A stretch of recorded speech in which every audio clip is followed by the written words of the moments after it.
Hello বন্ধুরা, শুভ রথযাত্রা সবাইকে। আজ বিকালটা একটু বেরোলাম, দেখো কি কি হলো আমার সাথে। এই দেখো কীর্তনের দল, আমি একটু গিয়ে নেচে নিলাম।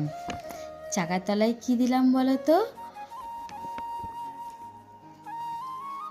এটা হলো আমাদের মাথাতলার রথ, আমি গিয়ে একটু টেনে নিলাম।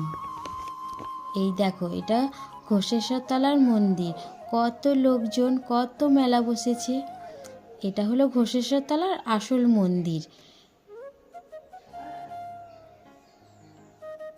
এই যে ঠাকুরের কাছে গিয়ে একটু আশীর্বাদ নিয়ে নিলাম, কত সুন্দর লাগছে মন্দির। সবাই নিশ্চয়ই শুনেছো কানে কানে স্বপ্ন পূরণের কথা।